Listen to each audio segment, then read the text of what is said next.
Geometry 101. I'm just going to do kind of the basics of sacred geometry, the fundamentals, and there'll be a lot more stuff, and you can study this stuff for hours and days and weeks and months.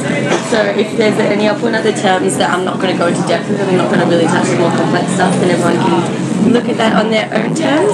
And then we'll follow that through with Jung's psychoanalytics. Jung's kind of the apex of where Kabbalah meets Eastern mandalas meets Western psychology.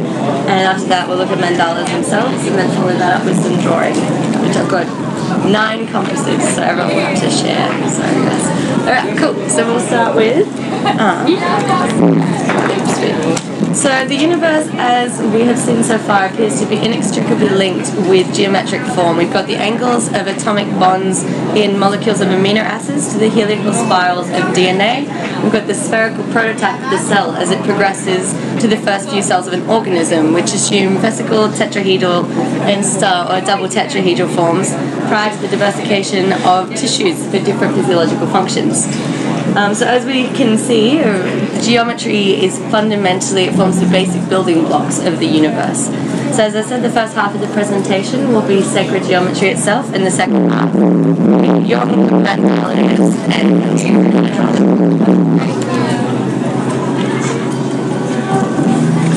so first off, to start with the most basic one, we have a sphere and the circle. And the circle is considered culturally and historically the most perfect of forms, and it represents many notions, concepts of the self, totality, wholeness,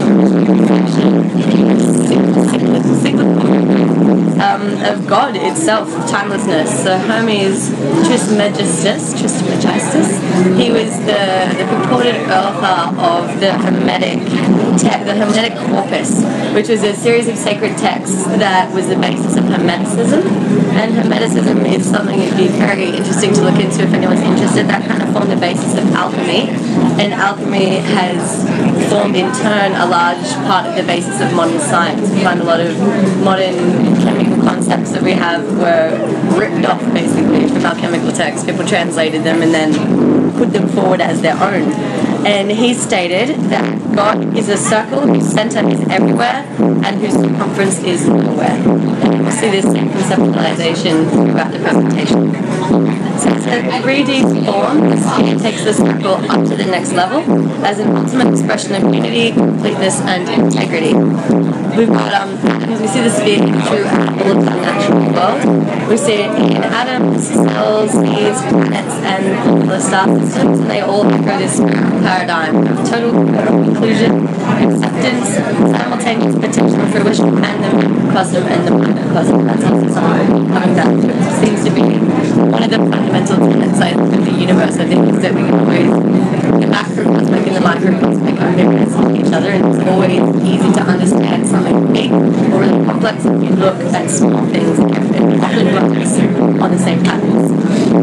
So throughout history, the circle and sphere have been used to symbolize and represent the material world. So obviously we have the sun and the moon. As the sun, it is the masculine power, while as the moon, it's the soul and the circling waters of the feminine maternal principle. And we see this, for example, with women's periods. So women whose apparently your cycle will be different, your hormonal influences will be different depending on what phase of the moon you're having your monthly, which I find very interesting. The circle and the sphere demonstrates the conceptualization of movement and cycles and symbolizes perpetual motion. And we see this through the planetary journeys around the sun and the cycle of the zodiac, which is the planetary journeys around the sun. And the cycle of time, or what we perceive to be time, because time itself is not a linear, it's circular, and the rhythm of the universe. The circle in our numerology system also represents a 0 or naught and symbolizes potential of the embryo. 0 in itself, if anyone ever wants to look into the history of 0, it's very interesting. It's a book called I can't remember. If anyone's interested, it's called like the zero that is, or the nothing. No, the nothing that is. The nothing that is. It's a really good book. It looks at the history of numerical systems throughout history, basically, and how where zero came in and how zero was fundamentally important for maths to develop. It didn't actually happen for a very long time because people didn't get the conceptualization of nothing. They didn't have a symbol that they could use for nothing that makes complex mathematics possible. And it's zero is basically conceptualized. I think it's a really good point in that it says that zero is the window through which you move through to see the universe. Zero is infinity, basically. Zero represents infinite. And so back to the circle gets the tangent. It's shown by the round table of King Arthur. Circles are awesome because there's no point of view of the circle that's given greater or lesser importance, and all points on the surface are equally accessible and regarded from the center from which they all originate there. It's a great symbol of equality. Everything from the center is equal. And so for you, who we will look to later, the circle is the antithesis of the square. The square represents the lowest state of humanity who is not achieved in a perfection, while the circle stands for the ultimate state of oneness. And we've got the octagon, which for Jung between these two states, that represents people who are on their way. And we can see historical references, again going back to the circle representing cycles. We see historical references to the circle of life, not only in Lion King, of course, but also in the Egyptian cycle of necessity, which was of birth, decline, and death. And the cycle of necessity for the Egyptians was a 3,000-year journey that your soul was required to take before it could return to the body. And at that time, it was conceived that man would arise from the dead and live with the gods forever.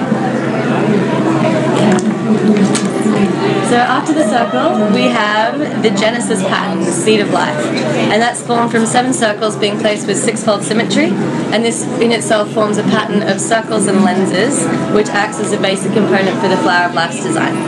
And it's alleged after the creation of the seed of life, which is this symbol right here, this vortex's motion was continued, creating the egg of life. And that is, if you can conceive of this as a 3-dimensional shape, it starts flat and then continues around in a circle and makes 7 eggs, 7 spheres together.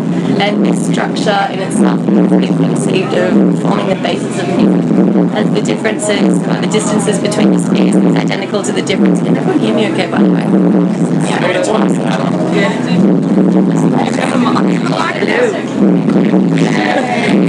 I cooked my bed last night and gassed myself out with coconut oil and slept in it, so my voice is Thank you, Jen. Hello.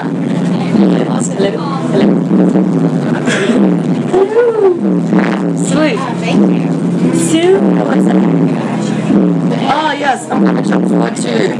With this, I'll talk about this than this one. So the egg of life is the 3D version of this, and it's identical to the cellular structure of the 3rd embryonic cell division. So that's when the cell divides from 1 into 2, into 4, into 8, and that's when we have there's 7 and 1 in the middle. And so when you conceptualize this as a 3D form, then you have you as a tiny little embryonic fetus thing.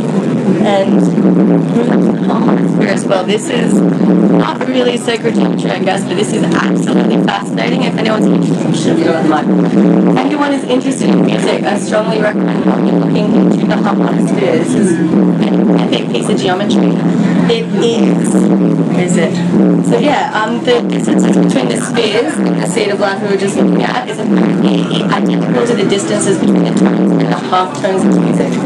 So you can think of music like time. So we have a circle and we divide it up into 12. So we've got the circle, and if you look at the clock, we've got 12 little equal pieces of pie, and an octave is 12 semitones.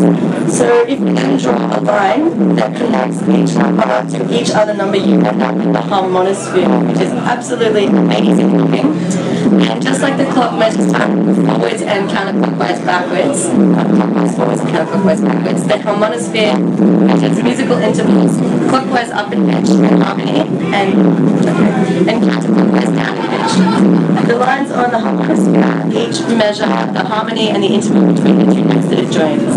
I'm not super spectacular at maths, but apparently the mathematics of this are absolutely amazing. It's all about symmetry and effects. So if anyone's into maths, go look this up and then tell me more about it. Because so as we saw before with the seed of life, it's the same structure as it further develops, which creates the human body and all of the energy systems, including the ones used to create the toroidal macrobar. And actually I've learned recently too that, as we said before, with the cell divisions, it goes 2, 4, 6, 8, and I think it jumps up to 6, is it 16 or 16? 8 times. Doubles, yeah. But when you get up to 64 cell divisions, you end up with... Jesus. Okay, I should have done that before. That's it. You end up with a toroid, which is this.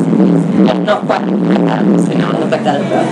But we have 64 cell divisions is a toroid, and it's also toroids are your red blood cells. The toroid is a fascinating, if anyone, I'll talk about this a little bit more, but I don't go into it in depth, but Nazim Haramein, he does the Resonance Project, and he conceptualizes the universe as a toroid. It's very fucking fascinating stuff. It pretty much takes physics to the next level. So I'm not going to go into that now, but you all definitely should. It's very, very interesting. But so toroids, yep. Toroids.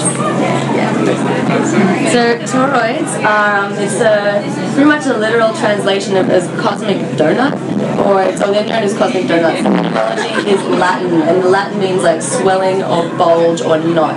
And a toroid, to be technical, appears as a surface of revolution with a hole in the middle, and the axis of revolution passes through the hole and does not intersect the surface. And one interesting thing, I learned this last night with fire, apparently the Hebrew letters apparently came from their all shadows of its shape. As it rotates, and that shape is supposed to fit through the Torah. That is where all the Judaic letters apparently came from. Don't obviously program that on your own, or research that on your own, because I haven't double checked that myself. But I wouldn't be surprised, because if you go into Torah and Torah in a more mathematical sense, you could, again, this is a topic in itself, you could study for weeks and weeks and not even scratch the surface. Like it's heavy maths. You can do heavy maths with this. It's fascinating.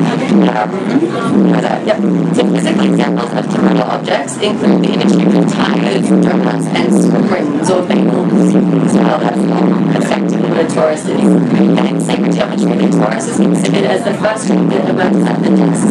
Genesis 1 was the seed of life that we saw before. And the seed of life is known as Metatron's heart, which is interesting because then we go to Metatron's cube, and that's the soul of Metatron. And so toroids are found in atoms, and scientifically a fact. They're found in all life forms, atoms, and cosmic bodies, such as planets, stars, and galaxies. When you look into space, a gas toroid is a cloud of gas and plasma in cycles of life. Whereas we all, everything, in fact, has its own torus. We all have our own torus, and that is electromagnetic energy. So throughout human history, we've had seers that have proclaimed that the human aura can be seen as a series of nested spherical torus formations that all kind of fit into themselves like a push middle. And one of the energy patterns of the body is through us being shape of a torus, which is and that is when energy flows through the body and loops around to connect the energy and the flow and being bi-directional. And the energy of a torus, it rotates up and down horizontally, but always in a circular fashion, and travels along the surface of the torus, through the torus, and inside the torus in a spiraling fashion. And this is, again, we see the macro and the micro. This is the electromagnetics of humanity. I think this is scientifically as much as you can get in science, the best you can, but again, when we look at this, how mind is Resonance Project is the microhuman to the macro of the entire universe. And so, as the research does, it does show that the human heart and brain definitely emits multiple frequencies. And if you want to go look into that more, I strongly recommend researching into the universe of heart. They do a whole bunch of really interesting research there, actually the spiritual and the scientific. Very interesting stuff. Also part of the electromagnetic field or aura that explains quantum physics.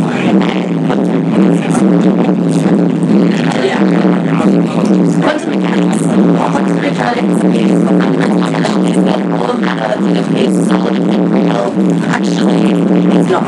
Everything is composed of pure energy and vibratory energy particles with electrons, electrons, photons, and small particles that are possible, but the sun flat is matching them together, and a lot of carbon particles, and then it will be lighter, and then they just keep on smaller and smaller and smaller. So everything is composed of tiny, tiny, tiny little things vibrating in nothing, like nothing, doing something that we do not understand.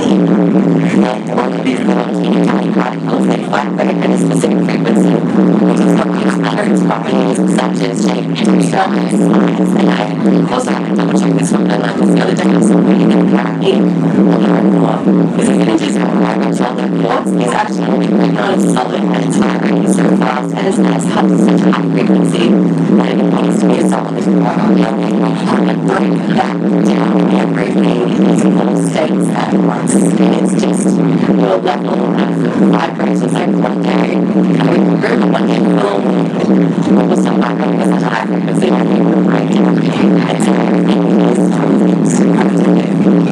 so up to the specific frequency that happens vibrating and gives it its properties. When particles vibrate in the nucleus, the law of physics. When there's an electrical field around a body, the pulse is developed automatically.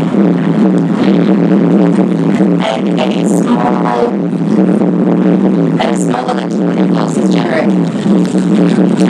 So these tiny electrical impulses in our body will result in the formation of this magnetic field around our body, an electromagnetic aura, if you will. And obviously,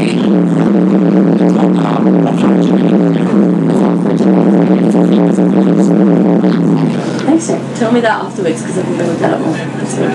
Sweet. So, as we can see with the flower of life, which we go on to. So, with the flower of life that we're going to next, everything in this physical universe is nothing but energy, and that connects to everything else in the universe. And so, this is the Taurus. Isn't it amazing?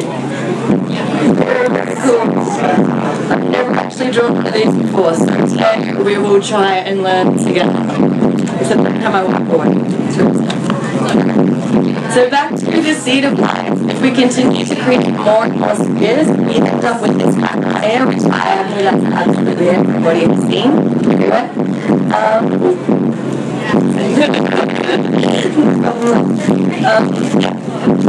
So we end up with, if we create more and more spheres of the seed of life, we end up with the flower of life, which is an important symbol to many cultures throughout history. And we'll see that in a minute.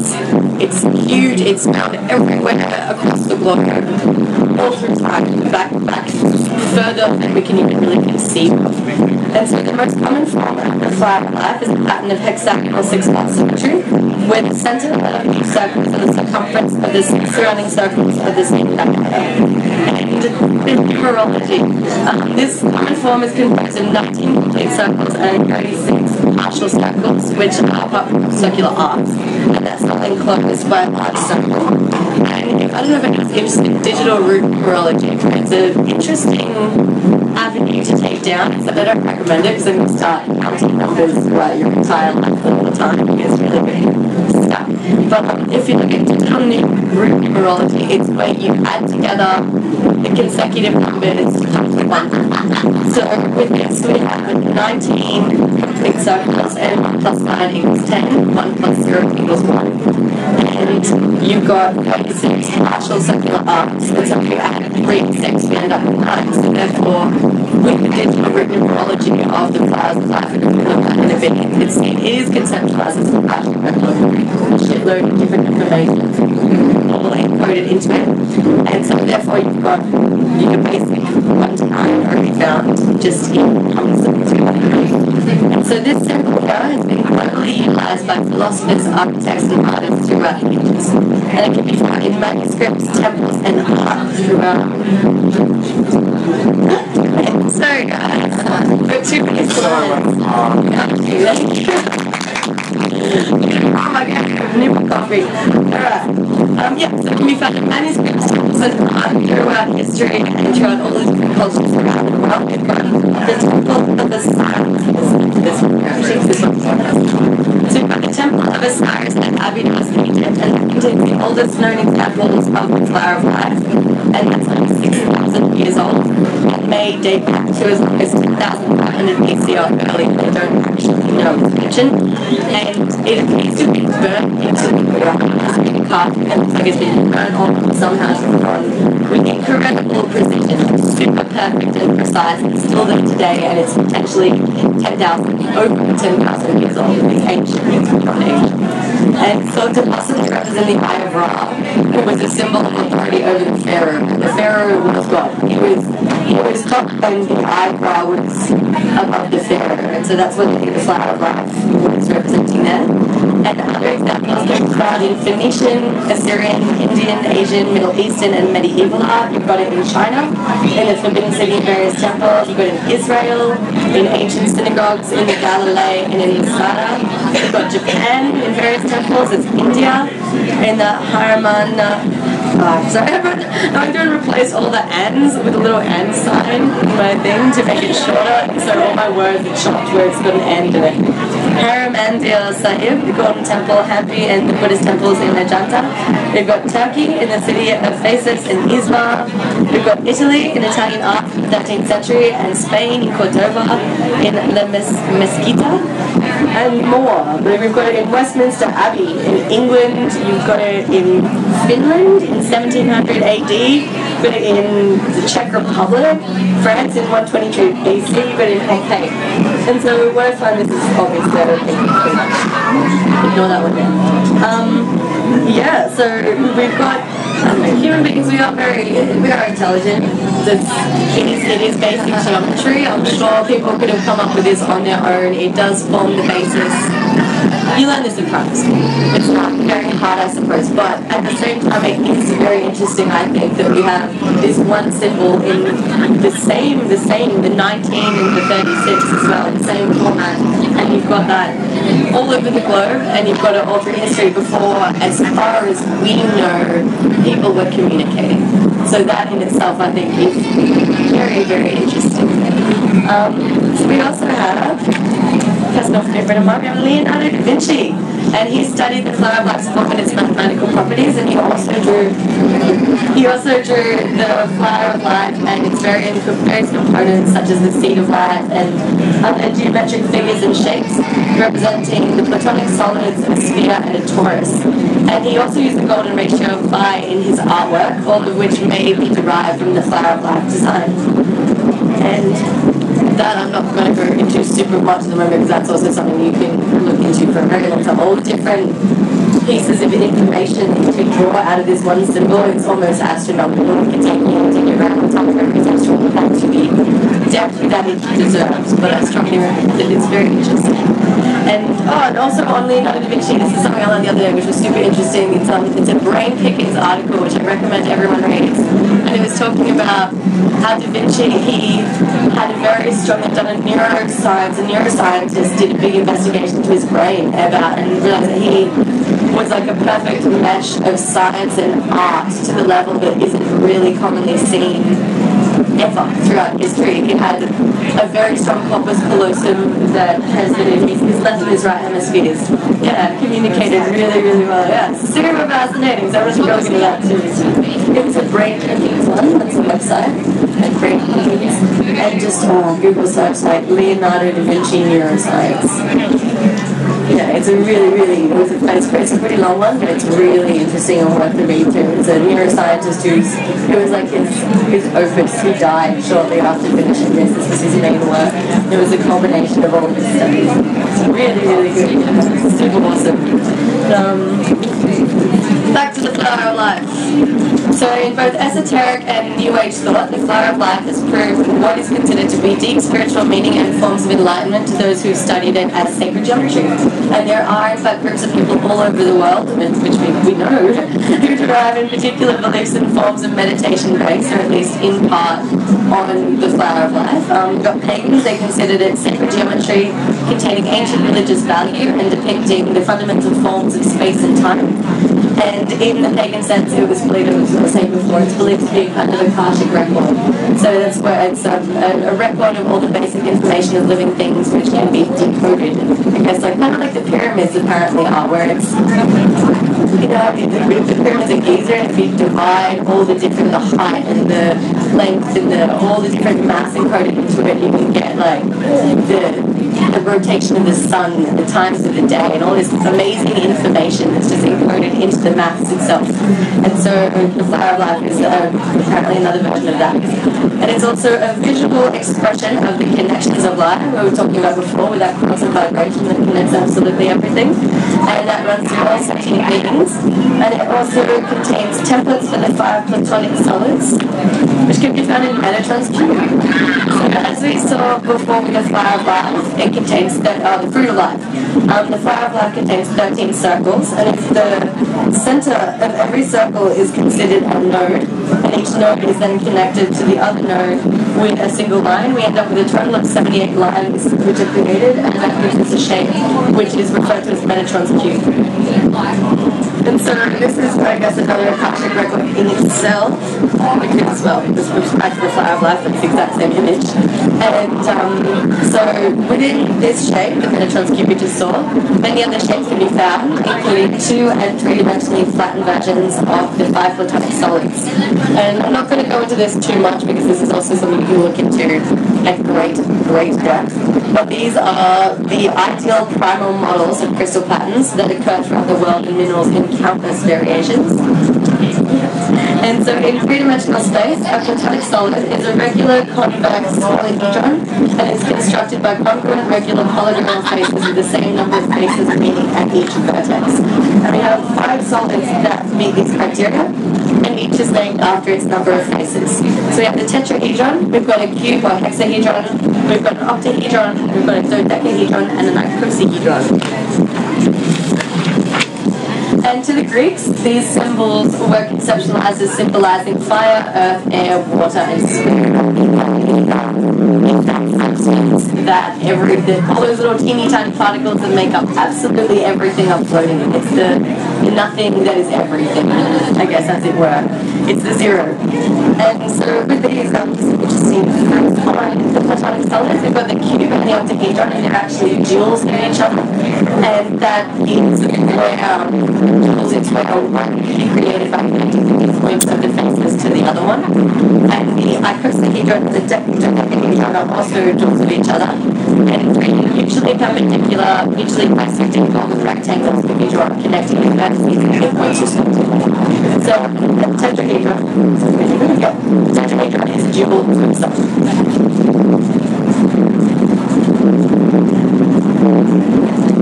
So in our Kabbalah scriptures, which we'll look into a little bit more with the next one, which is the fruit of life, the tree of life, Metatron allegedly formed a cube from his soul, and this can be seen in Christian art, and it appears on his chest or floating behind him. And this is why often we see people with Metatron's cube tattooed on themselves. They'll have it, the correct place to have it is to be on your chest, because that is where Metatron is his soul. And it's considered a holy myth. It's often drawn around an as historically, I'm sure it still is these days in Muslim areas.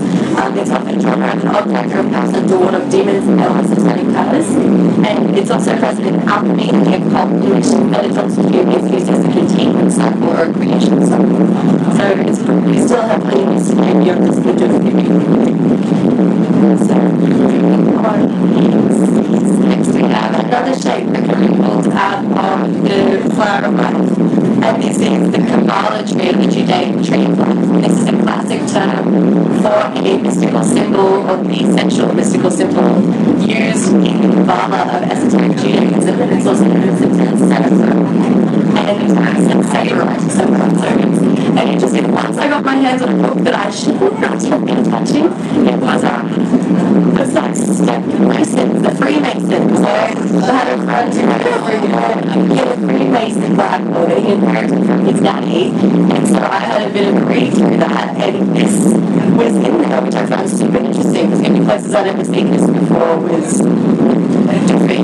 here it is in a super, super highly secret, very heavily guarded book, which is the Bible. This is, I guess, it's very connected, obviously, but I wasn't expecting to see that. So that in itself, that's an ancient book. That's very interesting. I find that fascinating. So the Tree of Life here, it contains 10 circles which represent the Sephiroth, and that means on spheres, numbers, or nations. So back to numerology again. And the Sephiroth are the numbers 1 through 10 considered in their archetypal sense. And each Sephirah is an archetypal idea, and it apparently represents emanations from God and describing the process of creation.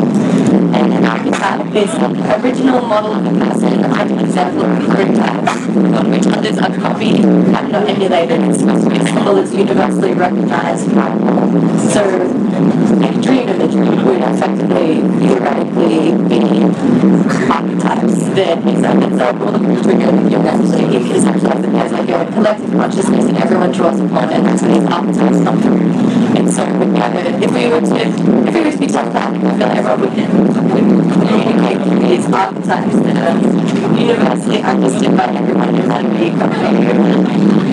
So traditionally the Kabbalists do not talk much or tell much about the different Sephiroth. They usually gave everybody their name and a short description, and this was intentionally done because they wanted people to engage, they wanted their students to experience the Tree of Life rather than just accepting intellectual ideas from others, which you should be doing with me, by the way. Never taking anything I say for granted. You're going to look all of this stuff up on your own and tell me if I'm wrong. And there we go.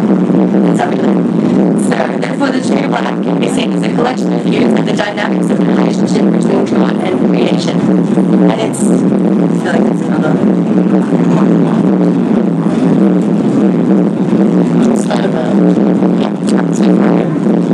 it's a view because it's been created by human beings. It's a collection because no single view captures the complexity of the relationship. And it's so dynamic because the relationship between God and the creation is constantly changing. It's like a relationship. This tree is conceptualized as providing a view of the relationship not as God, as Kabbalists regard God as unknowable beyond any kind of imaginative or conceptual description. And most importantly, each view is of a whole, not of a collection of parts. It's as we go back to again, everything is holistic, everything is connected, and everything is connected. It's like everything is holistic. So to Kabbalah in itself, I'll just do a quick link through Kabbalah and quantum mechanics. So Kabbalah is a systematic overview of how existence functions on every level, from the microcosmic to the macrocosmic. And it posits that imagination is the building blocks of your reality, and at the root of reality we are all one, and that everything depends upon the one who's perceiving it. So much like the bending spoon in the Matrix, or the Matrix itself, we're all participating, according to Kabbalah, in creating the universe that we are, the world that we are experiencing. And interestingly, there have been many links recently drawn between Kabbalah and all the esoteric Kabbalah knowledge and quantum physics, quantum mechanics, with it being posited that the more science is discovering about how the world really works, the more the two disciplines are increasingly saying the same thing. And you can go, there's obviously arguments for and against this when you go and research it more, but there's a lot of interesting articles written by Kabbalah, I'm not going to say Kabbalah masters, but very learned, esoteric men, not humans, generally men, but and they have written super interesting articles on where they correlate heaps. So they've done study into both fields, and then they draw all these links through, which are absolutely fascinating. As we'll see in a minute too, you've got a lot of quantum physicists who have been looking to Kabbalah in order to expand their own knowledge. And so quantum mechanics, or quantum physics, or quantum field theory is a fundamental branch of physics which is concerned with, it's basically the science of the very, very, very tiny. It's concerned with processes involving like atoms and photons and ions and all the teeny tiny little particles. And as Kabbalah has been proclaiming for centuries, it's becoming increasingly apparent that quantum mechanics can be used to explain the macro through the micro. They both explain macrocosmic through microcosmic and vice versa. And studies have, one interesting example of this I found is that studies have been recently demonstrating that the movements of fish and electrons are the same. This is super, we got Schrodinger. I'll go into this really, really quickly because this I found super interesting. We have Schrodinger, who is Schrodinger's cat. The cat, until you open the box, the cat is dead or alive, you don't actually know. And he was the first to write down an equation that fully described the weird things that happen when you try to do experiments on the fundamental constituents of matter. And he realized that you can't describe atoms and electrons and protons like billiard balls, basically, like pool balls on a table that are there. They're not there. You have to look at them as having a probability of being. It's like looking at your personality. You can't be like, so-and-so's going to be at this stage. They could be, there's a probability they'll be at the start stage, but they could be anywhere, and it's all statistical probabilities that you have to work with. And so you assume that particles have positions that are spread out in space, and that they only have some probability of appearing where you think they're going to be at any point in time. And if you work out with the spread out probabilities instead of with finite numbers or specific positions, you can exactly predict the results of a bunch of experiments that have been puzzling physicists since the beginning of the 20th century. And so Schrodinger's equation tells you the relationship between how these probabilities change in time and the way that they change in space. And so working with probabilities is a little bit of a weird way to do science and maths, and physics has its own set of problems, and I'm not going to... Physics, apparently, this is something I learned that's interesting. Physics doesn't accept infinity as an answer. So they'll do their experiments, they'll come up with infinite, and then they'll go, that's not okay, we have to correct that. And so they'll change their maths so that they come up with a definite number, even though infinity is the right number. And that's why apparently physics is, again, go research this on your own, but it's like a very fascinating human who'd done heaps of physics research, and he says it's not progressing anywhere because they aren't accepting the answer that they're getting as an answer, which is the universe is infinite. I don't know how, whatever, believe that. So anyway, so back to game theory and fish and protons. Game theory is it's psychology, and it doesn't seem to have anything to do with probabilities. It's got everything to do with probabilities because psychologists love their statistics and their probabilities. But game theory looks at how a bunch of individual agents make decisions to get closer to whatever goal they have in mind. So this could mean people working together in traffic, it could be people working against each other in a board game. And so game theory is psychology, many people argue is not a science, and the other one is the other one. Probabilities. So now we go to fish, we look at fish. And so fish generally move as a single group, and then you have a whole bunch of fish darting down the sides to get their food. And so fish have some distribution, they're concentrated in the group, and they're rarer as you get further away from it. So if you pick a particular spot in space, there's some probability that you'll choose somewhere with a fish and some probability that you choose somewhere without a fish. And interestingly enough, they've found that the probability of finding a fish changes exactly like the probability of finding an electron does. And the fish follows Schrodinger's equation. They move the exact same way that ions and protons and electrons do. It's very cool. I know this one's a little bit grim, you'll probably never swim again, but with the macro and the micro.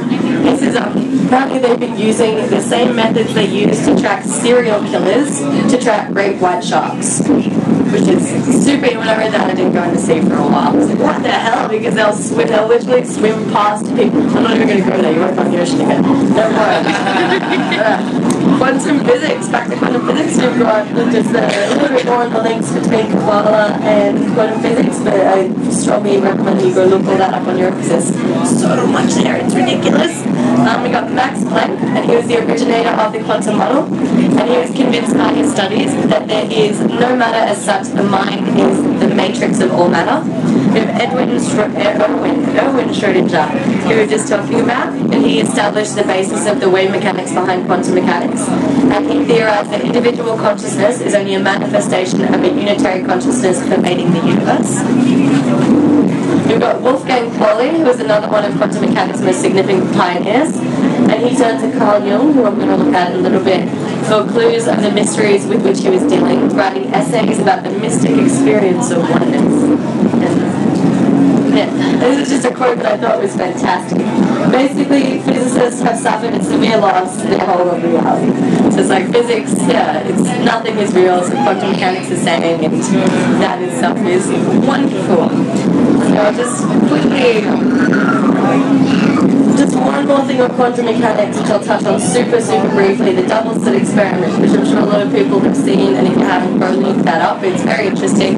It's got its own flaws and problems, so obviously look at it in a nuanced view of it, like both sides of the perspectives, but a double slit experiment. And so basically the result of this experiment, or what it happened, so when a camera observed electrons, they acted as particles, but when no equipment was used to observe electrons, they acted as waves and particles simultaneously. And this raised the implication of, does the electron somehow know that it's being watched? And that was the only logical explanation that they could come up with, was that observation was having a direct effect on the outcome of their experiment and upon these particles themselves. And so in 2002, a group of researchers set the experiment up in a way that the electron could not possibly receive information about the existence of an observing instrument. It was on a way smaller scale. A single photon was emitted, and the interferometer that observed the wave or particle behavior, it went faster than the speed of light, I'm pretty sure. Sorry, I just lost myself here.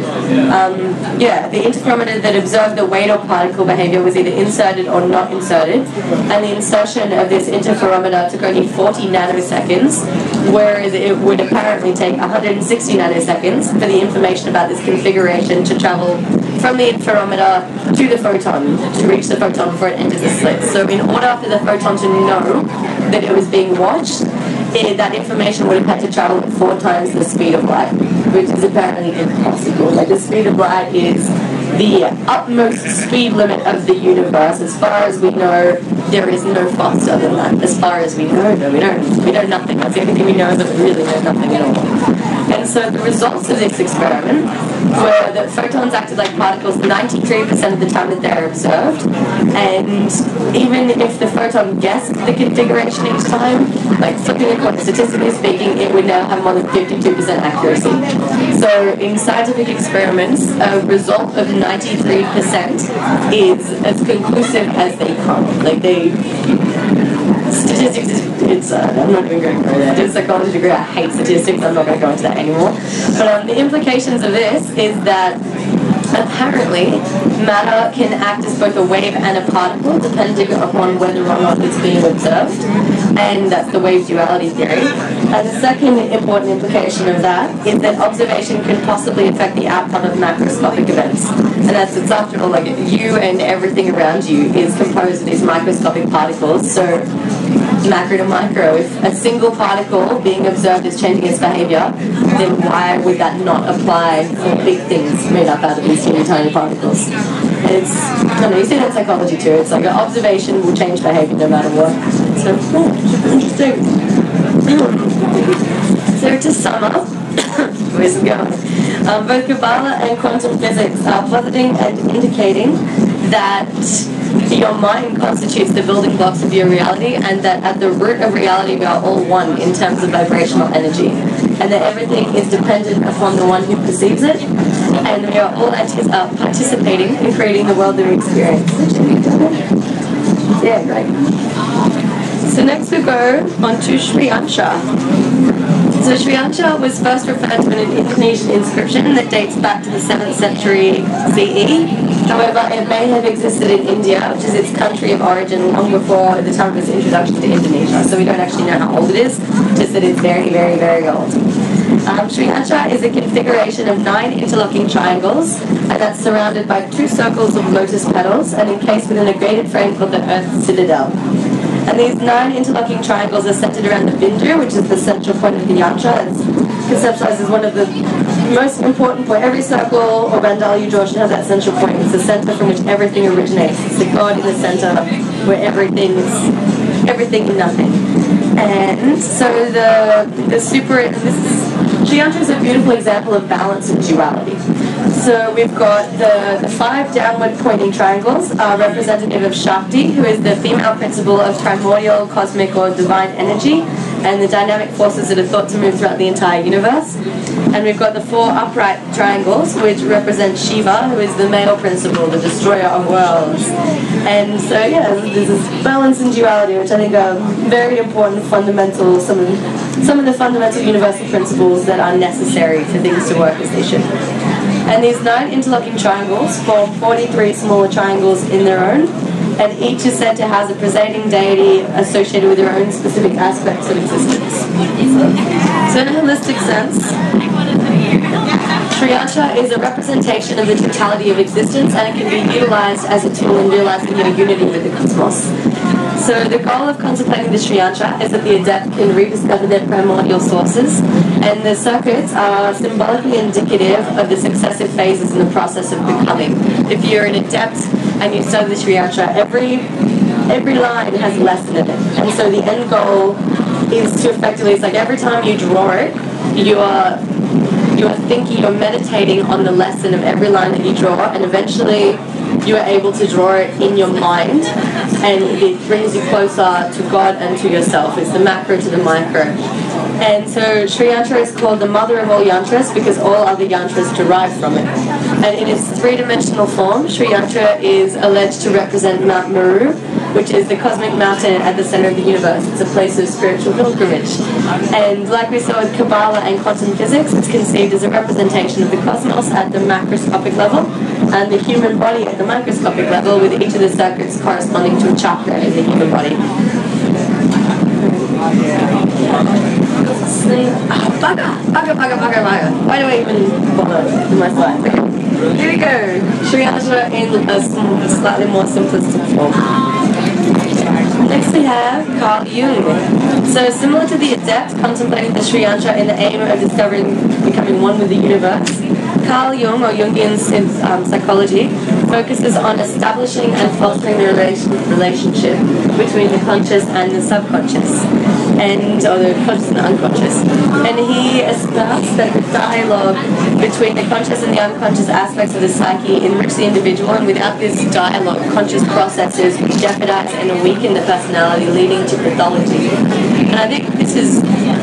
We didn't do much on human psychology, actually, but he is fascinating. He's very interesting. It's kind of his entire theory is based on a big ego trip. Like he started doing mandalas, and he realized that through his successive mandalas, he could track his progression as a human, and he could communicate with his subconscious through archetypes. So I'll talk about that afterwards.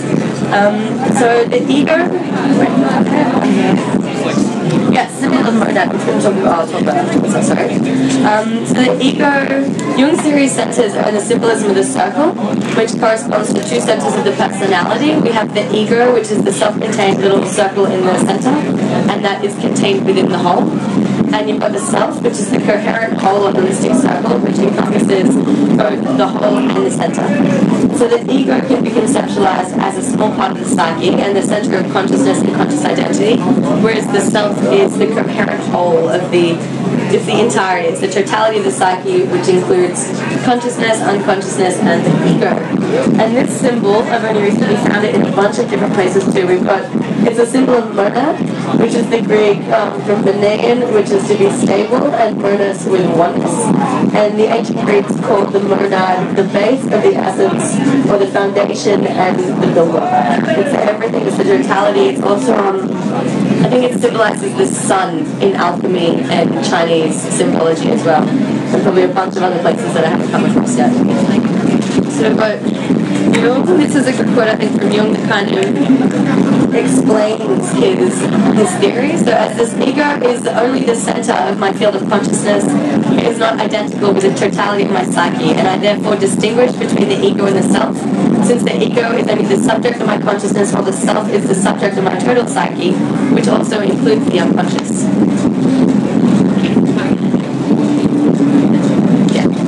So the development of our personality in its entirety, including our potential for consciousness, is directed by the center operating in the unconscious. And we see that in psychology, where it's theorized that you are like an iceberg.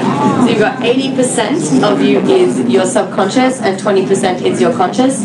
And until you basically sit down and start engaging in a dialogue with yourself, you're not going to know what comes from where. You have no idea where your actions are coming from effectively, because you can be doing stuff and if you're consciously doing it and then you look at them at a deeper level and there may be subconscious processes that are kind of manipulating you around like a puppet, I guess. It's very interesting psychology, fascinating. And so for Jung, there is a constant interplay between the two, and they're not separate, but they're two aspects of a single system. And so, Jung considered that from every birth, every individual has an original sense of wholeness or a sense of self, and that as we grow up and we go through society, it's with development that a separate ego consciousness crystallizes out of this original feeling of unity. And so, being able to differentiate the two, the process of ego differentiation, being able to separate, I guess, your consciousness and your unconscious and realize that you're not all up here, there's stuff in there that you don't understand.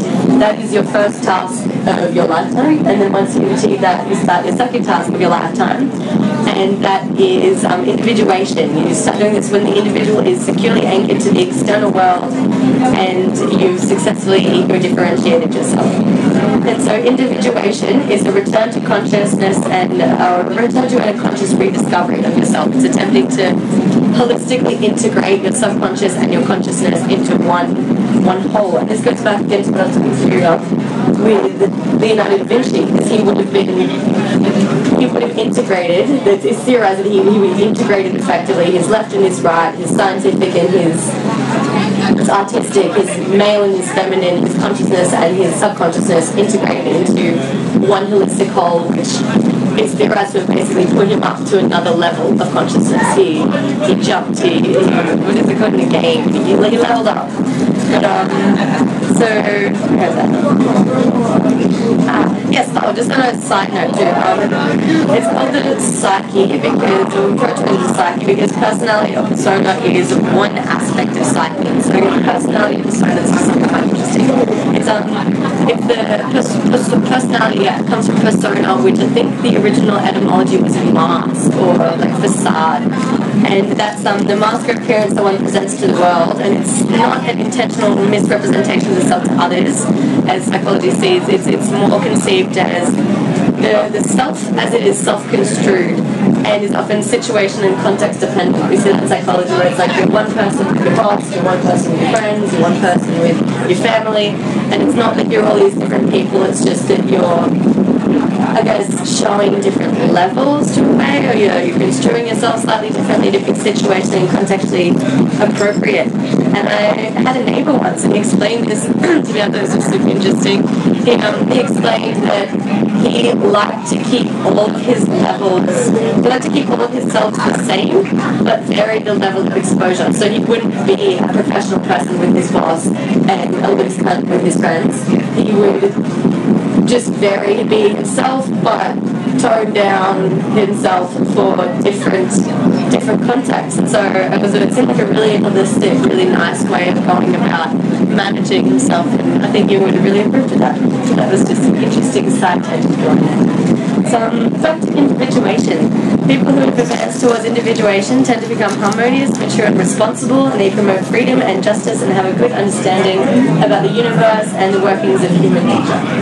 And so, now to link this back in with the actual point of this, to achieve individuation, Jung encouraged artistic expression. He valued the use of imagination as a means of facilitating the dialogue between the unconscious and the ego, working with symbols. And so we have mandalas, which we've all seen around, and mandalas are circular designs that reflect the wholeness of the person creating. The quote from Jung, back to the ego trip, became increasingly plain to me that the mandala is the center, it's the exponent of all paths, it's the path to the center, to individuation.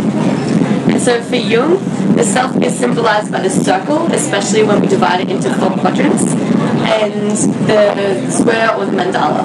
And the quaternary pattern that we impose upon the mandala, the compass, I guess, if you will, it symbolizes the application of an orderly architecture upon the infinity of the cosmos. And Jung noted that when a mandala image suddenly turns up in someone's art or in their dreams, it's usually an indication of movement towards a new self-knowledge, and he believed that mandalas denoted an unification of opposites and served as expressions of the self and represented the sum of who we are, and were symbolic of the inner processes by which individuals grow towards fulfilling their potential purpose. There we go.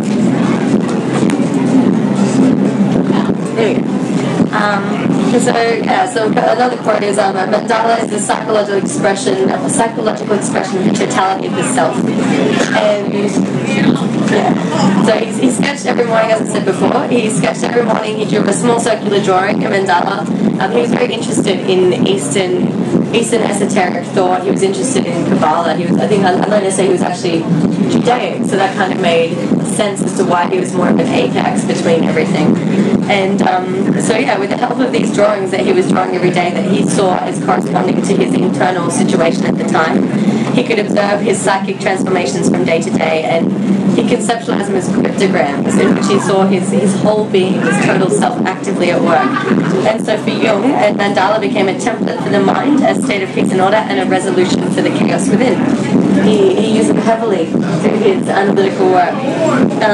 He got his patients to create individual mandalas, which enabled him to interpret and identify emotional disorders and work towards integrating a wholeness in their personality. And he noticed a great deal of similarity in the images that they were creating. So he's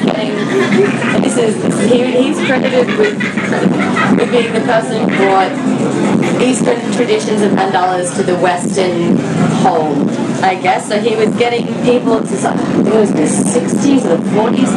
He was getting people who basically had no idea what mandalas were. They did not know, so they had no basis on which to go upon. And he was seeing big similarities in the images that they were giving him at different stages in their psychic development.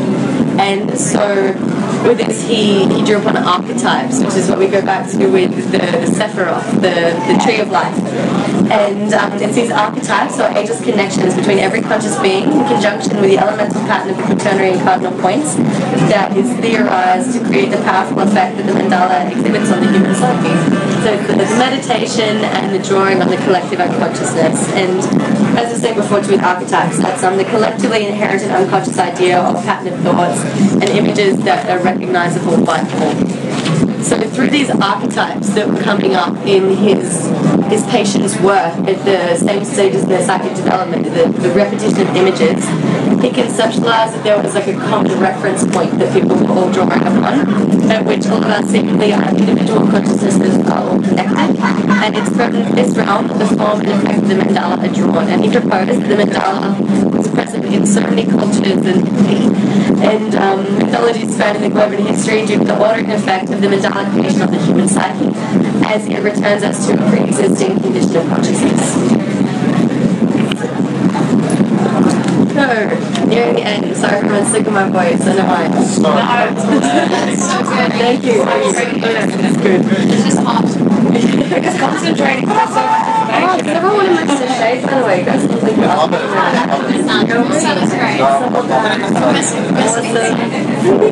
Okay, so we've got mandala. The etymology of mandala comes from the Sanskrit of sacred circle or container of essence, and it's primarily recognizable by the concentric circles and other sacred geometric figures that represent the universe. So when completed, the mandala becomes a sacred area that serves as a receptacle for deities and a collection point of universal forces. And by mentally, as we saw with Sri Yantra, by mentally entering the center of the mandala, by mentally entering the mandala and proceeding through its center, a person is symbolically guided through the cosmos to the essence of reality. You're reconnecting with your primordial sources. And Hindus are thought to be one of the first peoples to use a mandala as a spiritual tool. And there are also works of sacred art in Tantric or Tibetan Buddhism where they're super rich with symbolic and sacred meaning. And in Tibetan Buddhism, I have a picture of, is it the wheel of time? In Tibetan Buddhism, contemplation of sacred images is central to religious rituals, and mandalas are one of the most important of these sacred images. The Buddhist mandalas are intricately symbolic, and they evoke various aspects of Buddhist teaching and tradition. And this is part of what makes the creation of a mandala a sacred act, because the monks are imparting Buddha's teachings, as we talked about with the Sri Yatra. Tibetan mandala is usually made with careful placement of coloured sand, and accordingly it's known in Tibetan, as a translation, as the mandala of coloured patterns. And the Tibetan Buddhist Kala Chakra is also known as the Wheel of Time. I had a picture of that here. I need to get that. It's epic. It's unbelievable. Look that up. It's huge and it's crazy, crazy intricate. It takes people, they make it out of sand. It takes them days and days and days and days. And it symbolically illustrates the entire structure of the universe. And we've got, again with the Flower of Life, we've got mandalas present across the globe and throughout history. And they're made in bronze, stone, three-dimensional figures, as we saw with the... Oh no! Somewhere in here, I can't... Oh no, actually I don't have page numbers on this. But this one I think is really, really cool. It's like Flower of Life. It's in China. And it's like I think it's supposed to represent Earth. And it's like a sphere with a Flower of Life all over it in a lion's paw. It's such a cool statue. So broadly speaking... So broadly speaking, there's two basic types of mandalas. We've got the Garbha Dhatu, which is Sanskrit for moon world, and in Japanese it's Psyfari, and that is from which the movement is from the one to the many. And we've got the Vajra Dhatu, which is the Sanskrit for diamond world, or in Japanese it's Kongokai, and that's from the many into one. So here we're saying again the macro and the micro. And mandala is now kind of a generic term for any diagram, chart, or geometric pattern that represents the cosmos metaphysically or symbolically as a microcosm of the universe or a microcosm of yourself. And it represents wholeness or holistic, a holistic view and a cosmic diagram that reminds us of our relation to infinity as it extends beyond our minds and our bodies, and everything is infinite. We're all just composed of energy. Energy, it never dies, it just cycles around. And the mandala appears to us in all, the circle, back to the circle again, back to the very beginning, we cycle all the way around to the circle again. And it appears to us in all aspects of life, including the earth, sun, moon, and the circles of life that encompass families, friends, communities, and birth and death and regeneration, everything. Oh, yes, that is in here. Okay, cool.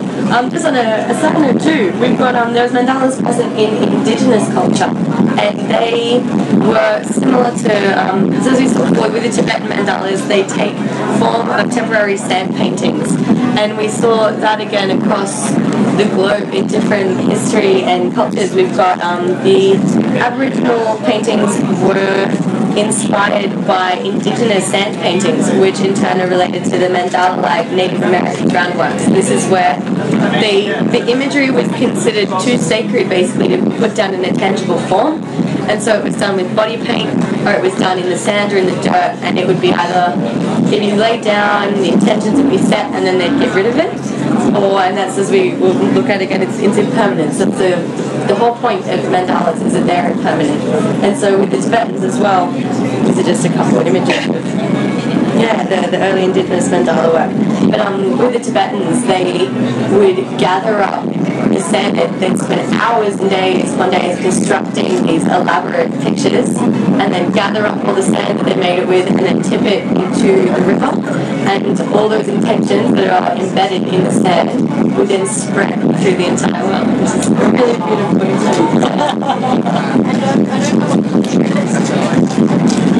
I don't know what culture it is. It's in the Buddhist they make monks, they make them mandalas. They'll do it every day, take all day, doing it down, and then at the very end of the day, they wipe it all away. And it's like, kind of like, putting all the negative stuff into it, and then washing it all and letting it go. And then it's okay. Or I don't know. Quite wrong, isn't it? Thank you very much.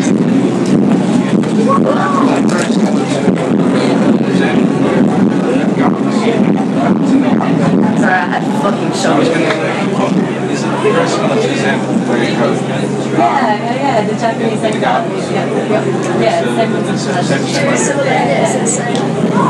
So I think it's present throughout, everywhere. The entire world through time.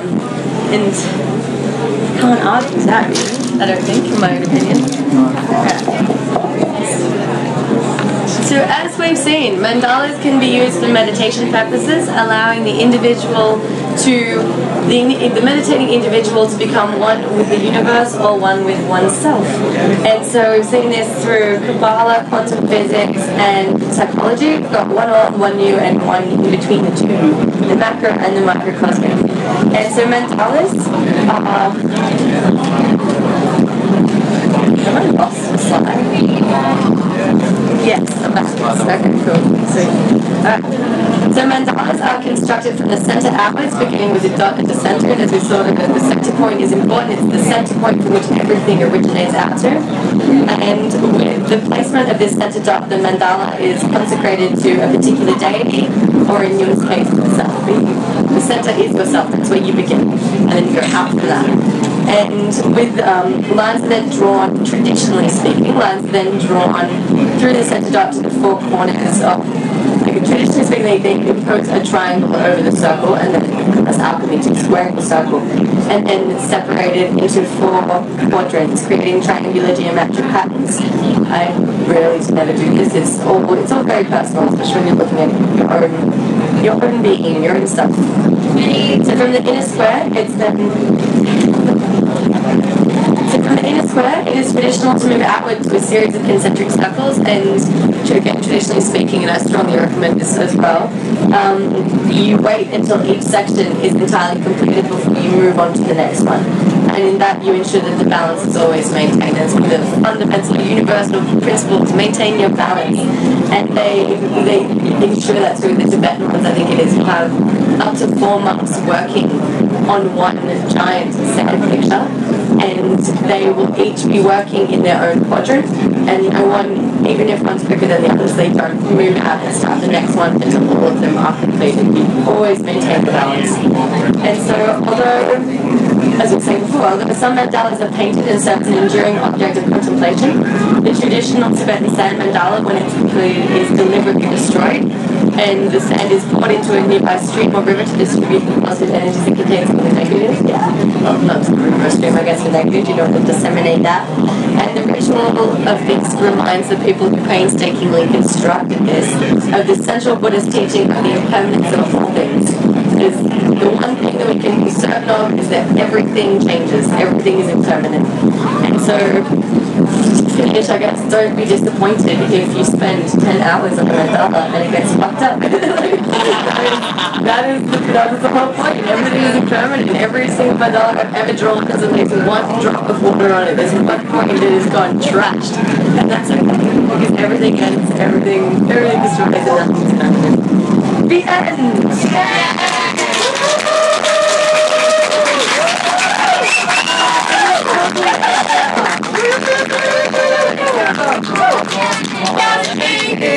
Really good point to finish on too. Thank you very much. Okay, I don't even know how to go on for time yet. Okay, I have some paper and pencils here. Some of it's already been drawn up, but we're recycling, so that's okay. And I'm going to cut these ones. Yeah, keep sending in.